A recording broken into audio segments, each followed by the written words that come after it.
25 నుంచి 30 ఎకరాలు నాటు పెడతాను. 3 రాసులు చేసాం. పట్టిపోసి కూడా కనీసం 20 నుంచి 25 రోజులు అవుతుంది. దాని ఇంతవరకు కాంటేసేది లేదు. ఆ మిల్లుల కాడికి పోతున్నాం, కిలో కట్ చేస్తావా, 2 కిలోలు కట్ చేస్తావా, 3 కిలోలు కట్ చేస్తావా అని వాళ్ళు, లారీలలో రూపాయి ఇస్తావా, 2 రూపాయలు ఇస్తావా, అట్లయితేనే మీ కల్లాంలకు మేము పెడతాం అంటారు.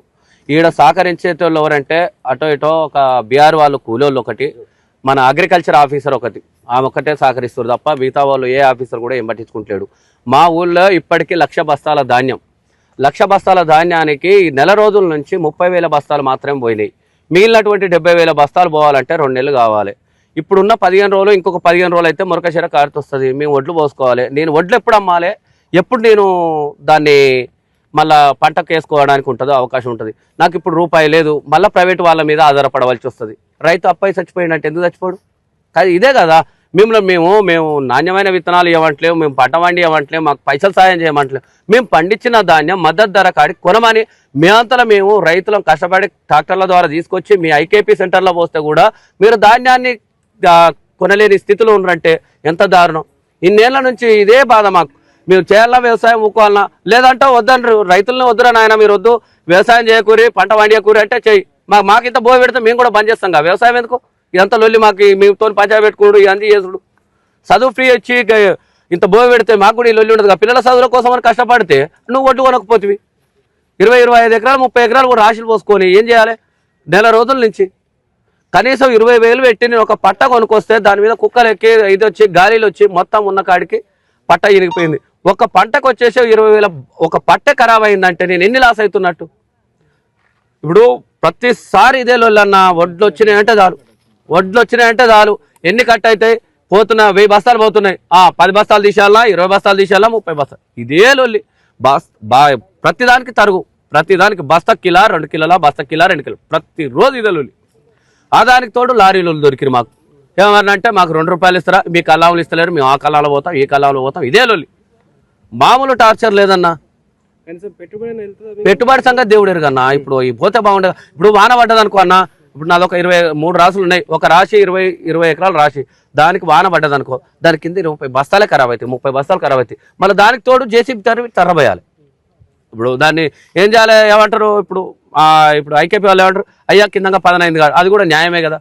ఉన్న మొలక పడితే ఎంత పెద్ద పీకులాట అని మళ్ళీ దాన్ని ఏం చేస్తాం, ఆ రాశిని తీసి ఇంకో దాన్ని తర్రబోస్తాం. ఆ తర్రబోసినప్పుడు జేసీబీ ఖర్చు, కూలీలు, మేము ఇంత తల్లాడితే ఏం లాభం?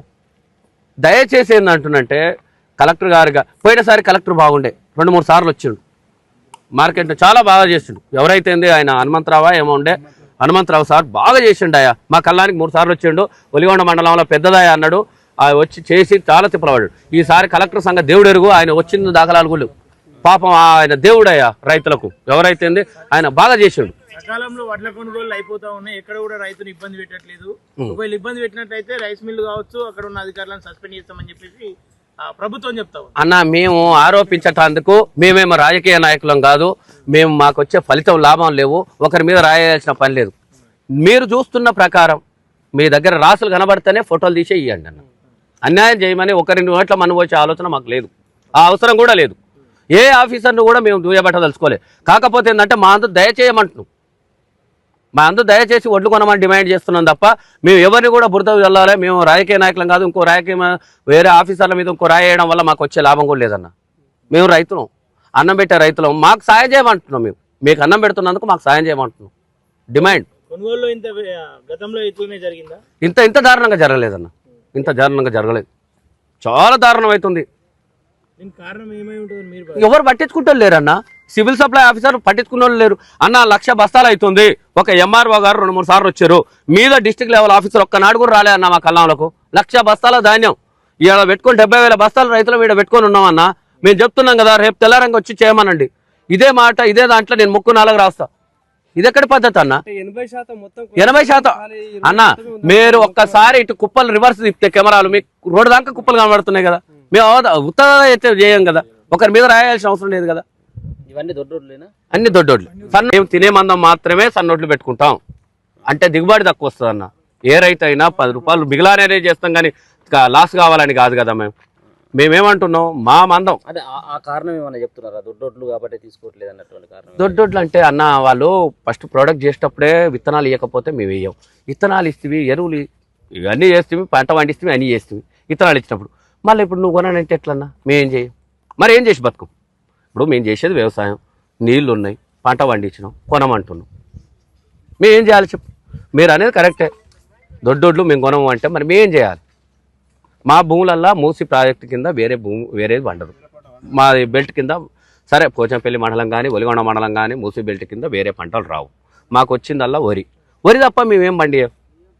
మా ఊళ్ళో పత్తి కానీ మిర్చి కానీ ఏది వేయరన్నా, వరి మాత్రమే వేస్తాం. నెల రోజులుగా మీరు ఎట్లా కాపాడుతున్నారు మరి దీని అంతా కూడా? అన్న రోజు వచ్చి ఉంటాం అన్న, పొద్దుగాల వస్తాం, మా భార్య పిల్లలు ఎవరో ఒకరు ఉంటారు ఖచ్చితంగా. మరి వర్షం పడితే 10-20 బస్తాలు పోతాయి అన్న, 20 బస్తాలు 30 బస్తాలు పోతాయి అన్న.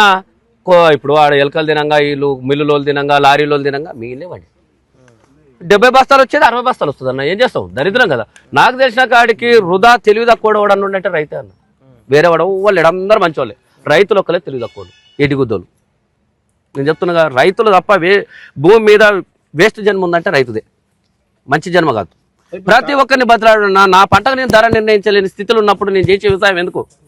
నేను చేసి ఎందుకన్నా? ప్రతి ఒక్కరు ప్రతి ధర నిర్ణయిస్తుండు. నేను చేసింది నీ కాలు పట్టుకొని నేను బతలాడాలా? నేను 2000 బస్తాలు పండించే రైతు, నేను సారాన్ని పట్టుకొని బతలాడే దీనస్థితి నా ఒక్కదే కాదు కదా, రాష్ట్రం దేశం మొత్తం రైతుల పరిస్థితి ఇంత. అవునన్నా, మరి ఏం చేస్తావు? 2 రూపాయలు ఒటికాడికి ఎన్నో నియాసం కాడి తెచ్చుకోవాలి, చేయాలి. ఆపం కదా అన్న, మా జీవనం బతుకు తెరివే ఇది కదా, ఏం ఆపుతావు? ఇప్పుడు నియాసంటే చేట్కానో లేకపోతే పురుగు మందులు ఇచ్చటానికనో వడ్ల బస్తా మందు బస్తాలు ఇచ్చటానికనో పోవాలి. ఉద్దరో సదరో అయ్యా మయ్యగానే నా పరిస్థితి ఇది ఉందాయో, కాకపోతే ఒడ్లు వైనాకి ఇస్తా అనాలి. కాకపోతే ఆయన 2 రూపాయలు ఒటికాడు కట్టుకుంటాడు దయ ఉన్నోడైతే, లేకపోతే ఇంకా 50 రూపాయలు ఎక్కువ ఇస్తాడు. అట్లా కూడా చేసేది ఏం లేదు. మనకే ఎంతదిగా అన్న. ఇప్పుడు మందు బస్తాలు లేకపోతే నాటు పెట్టపోతుంది, 2 రూపాయలు కాకపోతే 3 రూపాయలు ఒటికాడు దేవాలి, చేయాలి. ఏ ప్రభుత్వం అయినా రైతుని రాజు చేస్తున్నామని చెప్పి అవునా? ఈ ఒక్క మాట అనకుర్రే, రైతును రాజు అనకుర్రి. కనీసం మనిషి లెక్క చూస్తున్నామంటే చాలు మాకు. మనిషి మేము రైతులు కూడా మనుషులు.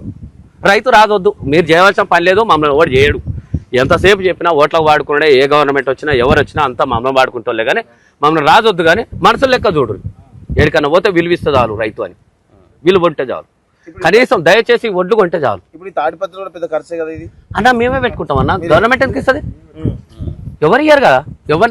ఏ రైతుకు రాజు తగ్గట్టు ఆ రైతు కొనుక్కొచ్చుకోవాల్సిందేగా, అంతే. వేరే వాళ్ళు ఎవరు ఇయ్యరు, ఎందుకు ఇస్తారు? వాళ్ళకేం పని అని ఇస్తారు? ఇప్పుడు దానికి ఖరాబ్ అయినా బరాబ్ అయినా మనదే బాధ్యత ఉంటుంది. ఒడ్లు కాంటాక్ట్ లారెక్కదాకా రైతుదే బాధ్యత, ఎవరిది కాదు. మిల్లులో దింపేదాకా అవును, ఇంకా తరుగొస్తే మిల్లులో దింపేదాకా కూడా రైతుదే బాధ్యత. ఇంకేం చేయాలన్న, అంతకన్నా ఘోరం పరిస్థితి ఉంది. మాకు సహకరించేటోళ్ళు అంటే ఒక అమాలీలు, వీళ్ళు ఒక అగ్రికల్చర్ ఆఫీసర్ తప్ప వేరే వాళ్ళు సహకరించారు. ఏం పేరు మీ పేరు?